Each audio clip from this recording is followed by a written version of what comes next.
चल पर सबकी बड़ी खबर के साथ एक फिर जाके सामने मौजूद जहाँ पर चलेंगे। सबसे पहले और बड़ी खबर आपको बताएंगे दोस्तों, भारत जोड़ो यात्रा को लेकर क्या कुछ नई खबर सामने आ रही है दोस्तों। इसी के साथ में बिहार के अंदर भी महागठबंधन दिखाएगा अपनी शक्ति। भारत जोड़ो यात्रा के बैनर तले होने वाला है शक्ति प्रदर्शन, बताएंगे क्या है पूरी अपडेट दोस्तों, कब ये किया जाएगा। इसी के साथ में भारत जोड़ो यात्रा के दौरान राहुल गांधी ने एक संत से मोबाइल नंबर क्यों लिया है, इसके बारे में अपडेट आप तक पहुंचाएंगे। और भारतीय सिनेमा के बड़े अभिनेता राहुल गांधी को ज्वाइन करने वाले हैं भारत जोड़ो यात्रा के तहत दोस्तों, बताएंगे क्या है पूरी अपडेट और क्या है पूरी रूपरेखा। इसी के साथ में बीजेपी का सांसद भारत जोड़ो यात्रा में विघ्न डालने के लिए पहुंचा था, लेकिन हुआ कुछ ऐसा कि अचानक से बीजेपी के सांसद ने अपना कार्यक्रम खत्म कर दिया है दोस्तों, बताएंगे क्या है पूरी अपडेट। इसी के साथ में बीजेपी के गृह राज्य मंत्री ने किया एक ऐसा बड़ा कांड जिसके बाद बीजेपी की जमकर थू-थू हो रही है दोस्तों, बताएंगे क्या है पूरी अपडेट। इसी के साथ में उत्तर प्रदेश के अंदर भारत जोड़ो यात्रा के तहत कांग्रेस पार्टी में कई सारे लोग, पुराने लोग शामिल हो रहे हैं। साथ साथ बीजेपी के नेताओं ने पाकिस्तान जिंदाबाद के नारे लगाए हैं दोस्तों, बताएंगे कहां से ये पूरी अपडेट सामने आ रही है। इसी के साथ में शाहरुख खान की फिल्म पठान का विरोध करने वाले लोगों के लिए बुरी खबर सामने आई है दोस्तों। इसी के साथ में एक एक करके चलेंगे, सभी बड़ी अपडेट की तरफ सारी बड़ी जानकारी अब तक पहुंचाएंगे। लेकिन उससे पहले अगर आप भी मानते हैं कि कांग्रेस पार्टी की भारत जोड़ो यात्रा राजस्थान में पूर्णतः सफल हो चुकी है तो इस वीडियो को लाइक करके लाल बटन दबाकर चैनल को सब्सक्राइब करके घंटे को दबाकर कमेंट बॉक्स में जय हिंद जय भारत जोड़ लिखिएगा दोस्तों। इस वीडियो को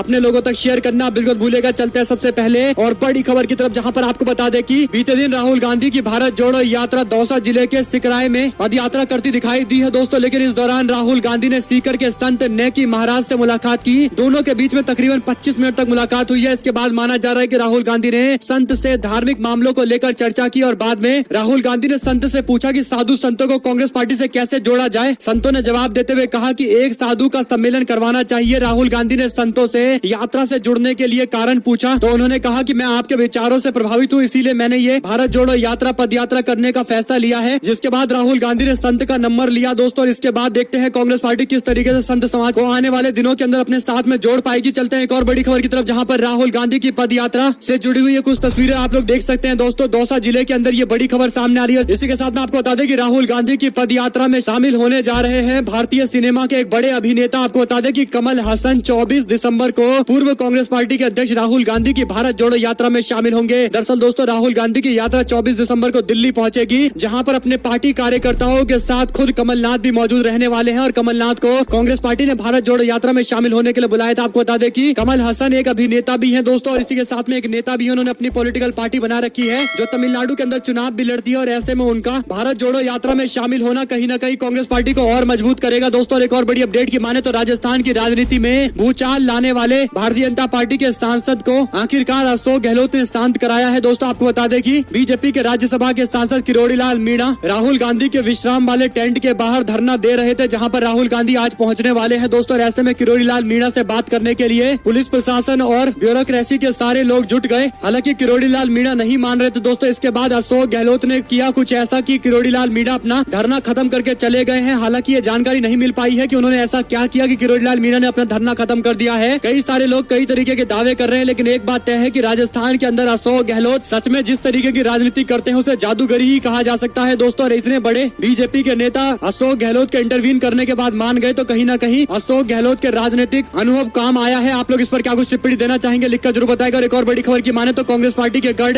दौसा के अंदर जबरदस्त तरीके से सचिन पायलट का समर्थन भी दिखाई दिया दोस्तों। दरअसल सचिन पायलट और राहुल गांधी जैसे ही दौसा से अलवर की ओर जा रहे थे, वैसे ही बड़े पद यात्रा के दौरान भारी संख्या में लोग लगातार सचिन पायलट जिंदाबाद के नारे लगा रहे थे। और इस दौरान अशोक गहलोत इस पद यात्रा में दिखाई नहीं पड़े। तो एक बात तय है कि सचिन पायलट के कुछ जिले हैं जहां पर उनकी अच्छी खासी शक्ति है दोस्तों। और इसी के साथ में अशोक गहलोत के भी कुछ अपने क्षेत्र है जहां पर उनकी अच्छी खासी शक्तियां हैं। तो कुल मिलाकर दोनों नेता अपने अपने तरीके से कांग्रेस पार्टी को अलग अलग जिलों के अंदर मजबूत करते हैं। आप लोग इस पर क्या कुछ राय है लिखकर जरूर बताएगा। और एक और बड़ी अपडेट की माने तो कमलनाथ और दिग्विजय सिंह दोनों एक साथ मिलकर शिवराज सिंह चौहान से मुलाकात करने पहुंचे दोस्तों, जहां पर उन्होंने जाकर शिवराज सिंह चौहान से स्पष्ट कह दिया कि कांग्रेसी कार्यकर्ताओं पर अत्याचार करना बंद करिए, वरना जेल भरो आंदोलन तय किया जाएगा और पूरे जेल भर दिए जाएंगे कांग्रेसी कार्यकर्ताओं पर अगर इसी तरीके की कार्रवाई होती रही। हाल फिलहाल के अंदर कई सारी खबरें आई थी जहां पर कांग्रेसी कार्यकर्ताओं को चुन चुनकर निशाना बनाया जा रहा था और 2023 के चुनाव से पहले उन लोगों का मोटिवेशन कम करने की कोशिश की जा रही थी दोस्तों। जिसके बाद कांग्रेस पार्टी के दोनों बड़े नेता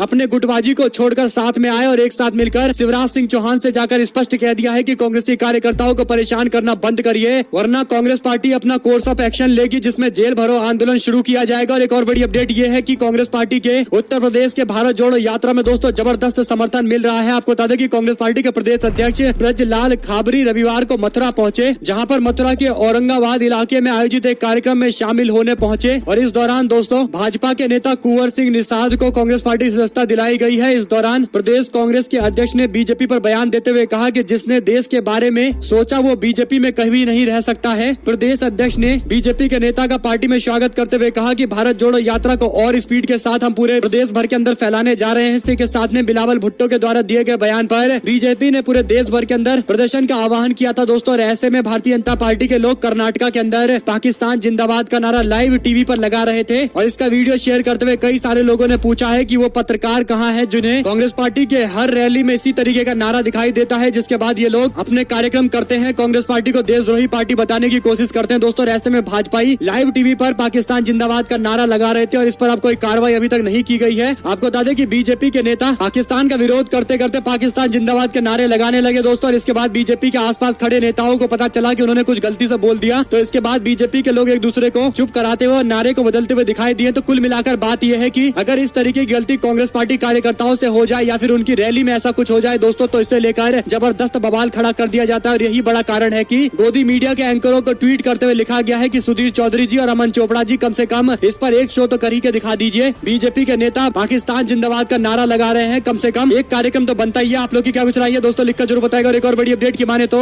रूस यूक्रेन युद्ध पर प्रधानमंत्री का फोकस है और इसीलिए कर्नाटका महाराष्ट्र के सीमा विवाद को प्रधानमंत्री सॉल्व नहीं कर पा रहे हैं। दरअसल अपने चिर परिचित अंदाज में एक बार फिर से संजय राउत ने शिवसेना के मुखपत्र सामना के अंदर एक कॉलम लिखा है। इस कॉलम का नाम है रोक टोक, जिसमें दोस्तों लिखा गया कि प्रधानमंत्री मोदी को रूस यूक्रेन संघर्ष में मध्यस्थता करने की इच्छुकता है, लेकिन आंतरिक मुद्दे पर प्रधानमंत्री मोदी का इंटरेस्ट दिखाई नहीं दे रहा है। जहां पर देश की शांति स्थापित की जाएगी वहां पर प्रधानमंत्री मोदी ज्यादा इंटरेस्टेड नहीं है, लेकिन अंतर्राष्ट्रीय स्तर पर मध्यस्थता करने की बातें कर रहे हैं दोस्तों। कुल मिलाकर ये एक अच्छा खासा सवाल खड़ा किया गया है, क्योंकि कई दिनों से कर्नाटका और महाराष्ट्र की सीमा को लेकर जबरदस्त बवाल मचा हुआ है। दोनों राज्य की सरकार एक दूसरे के खिलाफ बयानबाजी कर रही है, जबरदस्त तरीके से राजनीति देखने को मिली, यहाँ तक की हिंसा भी हुई, ट्रकों में तोड़फोड़ की गई है दोस्तों, लोगों के जनजीवन को अस्त व्यस्त करने की भी कोशिश की गई है। साथ साथ आपको बता दें कि बनारस के अंदर फिल्म पठान का विरोध करते हुए बीजेपी के किसान मोर्चा के क्षेत्रीय महामंत्री ने पुतला फूका, जिसके बाद लोगों ने सोशल मीडिया पर सवाल उठाया कि बीजेपी के किसान मोर्चा के नेता फिल्म का विरोध कर रहे हैं, यानी जिन्हें किसानों के मुद्दे पर अपनी बात रखनी चाहिए और किसानों का मसला उठाना चाहिए, वो फिल्म का विरोध कर रहे हैं। हो सकता है भाजपाइयों के पास किसानों का कोई मसला ही नहीं है, इसीलिए बीजेपी के नेता अपना काम छोड़कर दुनिया भर के काम कर रहे हैं। और एक और बड़ी अपडेट दोस्तों ये है कि सोशल मीडिया पर पठान फिल्म हम देखेंगे इस तरीके का ट्रेंड किया गया है। आप लोग की क्या कुछ राय है, लिखकर जरूर बताएगा। अगर आप पठान फिल्म देखने के समर्थक है तो कमेंट बॉक्स में यस लिखिएगा और अगर विरोधी है तो नो लिखिएगा दोस्तों। एक और बड़ी अपडेट की माने तो प्रधानमंत्री मोदी अपने चुनावी कार्यक्रम में फिर से जुट गए। आपको बता दें कि बीजेपी के लोगों ने अभी अभी गुजरात और हिमाचल प्रदेश में चुनाव खत्म किया है, लेकिन भारतीय जनता पार्टी के लोग हमेशा चुनावी मोड में दिखाई देते रहते। दोस्तों प्रधानमंत्री मोदी मेघालय और त्रिपुरा के दौरे पर पहुंचे थे और दोनों राज्य के अंदर चुनाव होने वाले हैं। 6800 करोड़ रुपए की योजना प्रधानमंत्री मोदी ने मेघालय और त्रिपुरा के लिए दी है, जिसके बाद सवाल खड़ा किया जा रहा है कि क्या ये योजना सच में धरातल पर लागू की जाएगी या फिर चुनावी सगुफा है जो यहाँ पर आकर छोड़ा गया है ताकि राज्य के लोगों से बीजेपी के समर्थन में वोट लिया जाए। दोस्तों दोनों राज्यों के अंदर देखते हैं किस तरीके का मुकाबला होता है। एक और बड़ी खबर की माने तो रेवंत रेड्डी पर बाहरी लोगों को पद देने का आरोप लगाते हुए कांग्रेस पार्टी के विधायक अपने 12 लोगों के साथ इस्तीफा दे चुके हैं। तो कुल मिलाकर कांग्रेस पार्टी के कार्यकर्ताओं और कांग्रेस पार्टी के नेताओं को धमकी दी जा रही थी कि रेवंत रेड्डी को हटाइए वरना हम इस्तीफा दे देंगे। दोस्तों इस तरीके के लोगों को कांग्रेस पार्टी ने स्पष्ट कह दिया था कि आपको इस्तीफा देना है दे दीजिए, क्योंकि कांग्रेस पार्टी रेवंत रेड्डी के साथ में खड़ी है। दरअसल दोस्तों रेवंत रेड्डी वही नेता है जिन्होंने इतना बड़ा जन सैलाब तेलंगाना में इकट्ठा करके दिखा दिया था कि रिकॉर्ड बन गया था, लेकिन इसके बावजूद कुछ लोग हो सकता है कि दूसरी पॉलिटिकल पार्टी के इशारे पर काम कर रहे होंगे जो रेवंत रेड्डी को हटाने की बातें कर रहे थे। एक और बड़ी अपडेट ये है कि रेवंत रेड्डी के बारे में इन लोगों को पता होना चाहिए कि वो पहले ऐसे सांसद रहे जिन्होंने पार्टी के कार्यकर्ताओं में जबरदस्त तरीके का जोश भरा है दोस्तों। और यहाँ तक कि जो लोग आरोप लगा रहे थे उनका रिकॉर्ड ऐसा है कि वो राज्य के अंदर 6% वोट भी नहीं पार्टी को दिलवा पाए थे और यहाँ तक कि पार्टी की क्षमता का सही से उपयोग भी नहीं करवा पाए थे और पार्टी के प्रत्याशी के प्रचार के लिए भी नहीं गए थे, वोट मांगने के लिए भी हाल फिलहाल के अंदर उपचुनाव में नहीं गए थे। तो इन लोगों ने रेवंत रेड्डी के खिलाफ आरोप लगाया था, जिसके बाद पार्टी ने कोई भाव नहीं दिया और रेवंत रेड्डी बने रहेंगे, इसमें कोई दो राय नहीं है। इसी के साथ में आपको बता दें कि महाराष्ट्र से सीमा विवाद के बीच में कर्नाटका सरकार बेलगावी में बुलाएगी विधानसभा का विशेष सत्र, यानी दोस्तों रीजनलिज्म का कार्ड खेला जा रहा है। महाराष्ट्र में चल रहे सीमा विवाद के बीच में कर्नाटका सरकार सांकेतिक तौर पर बेलगावी में विधानसभा का सत्र बुलाकर एक तरीके से रीजनल कार्ड खेल रही है। एक और बीजेपी की पूर्ण बहुमत की सरकार है और दूसरी ओर भाजपा की सहयोगी दल की सरकार है और दोनों मिलकर दोस्तों जनता को गुमराही कर रहे हैं, क्योंकि दोनों जगह भाजपा की सरकार होने के बाद भी मामले को तूल इस तरीके से दिया जा रहा है जैसे दो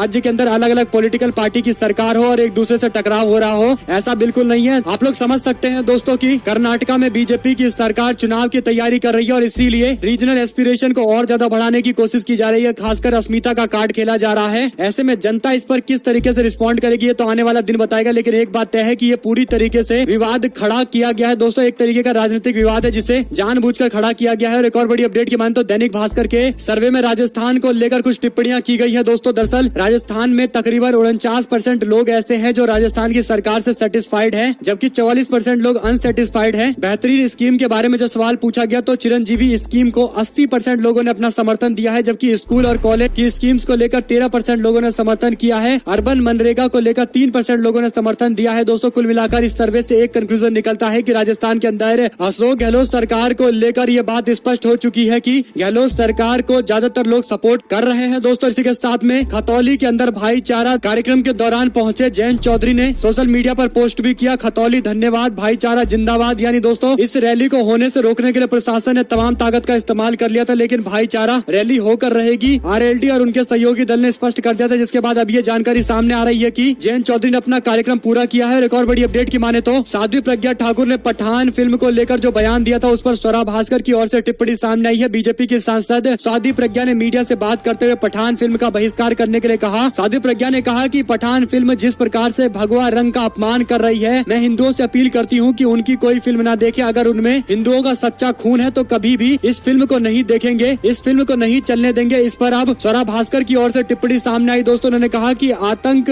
की आरोपी सांसद प्रज्ञा ठाकुर बेरोजगार वाइब्स क्यों दे रही हैं? क्या भोपाल की जनता के सारे मुद्दे निपट गए हैं? क्या काफी फारिग लग रही है मैडम? कुल मिलाकर दोस्तों ये तंज कसा गया है। आप लोग इस पर क्या कुछ राय है लिखकर जरूर बताएगा। साथ साथ आपको बता दें कि महाराष्ट्र के अंदर महाविकास आघाड़ी गठबंधन ने जिस तरीके का प्रचंड जन सैलाब सड़कों पर उतारकर बीजेपी और एकनाथ शिंदे के खिलाफ विरोध किया दोस्तों, उसके बाद अब बीजेपी के नेताओं का बयान पलटने लगा है। बीजेपी के प्रदेश अध्यक्ष ने एक बार फिर से देवेंद्र फडणवीस को मुख्यमंत्री बनाने की मांग की है। उन्होंने कहा कि मेरा कार्यकाल जब तक रहेगा मैं चाहता हूं कि इस दौरान देवेंद्र फडणवीस मुख्यमंत्री के तौर पर वापस आ जाएं। यानी दोस्तों एकनाथ शिंदे को हटाने की बात बीजेपी का प्रदेश अध्यक्ष कर रहा है। बड़ी बात है क्योंकि बीजेपी के बड़े नेता इस तरीके का बयान देकर कहीं न कहीं गठबंधन में एक तरीके से सेंधमारी करने का प्रयास कर रहे। देखते हैं एकनाथ शिंदे और शिवसेना शिंदे गुट की ओर से क्या कुछ बयान सामने आता है। दोस्तों वहीं पर भुट्टो के चक्कर में राजनीतिक भुट्टे सेक रही है बीजेपी। पाकिस्तान के विदेश मंत्री के बयान पर बीजेपी के लोगों ने विरोध करने का ऐलान किया था दोस्तों, जिस पर आरएलडी के नेता ने कहा कि बीजेपी के लोगों को समझना चाहिए कि वो सरकार में है, उन्हें प्रधानमंत्री मोदी के अपमान पर पाकिस्तान के राजदूत को तलब करना चाहिए और सख्त संदेश देना चाहिए। लेकिन भाजपा के नेता केवल भुट्टो के चक्कर में राजनीतिक भुट्टे सेक रहे हैं। वहीं पर दोस्तों प्रधानमंत्री आवास योजना में भारतीय जनता पार्टी के केंद्रीय गृह राज्य मंत्री का और उनके परिवार के लोगों का नाम सामने आने के बाद जबरदस्त बवाल शुरू हो गया है। आपको बता दें कि पश्चिम बंगाल में पंचायत चुनाव से पहले पीएम आवास योजना में भ्रष्टाचार का आरोप बीजेपी के लोग लगा रहे थे, जिसके बाद टीएमसी के लोगों ने जानकारी देते हुए कहा कि केंद्रीय गृह राज्य मंत्री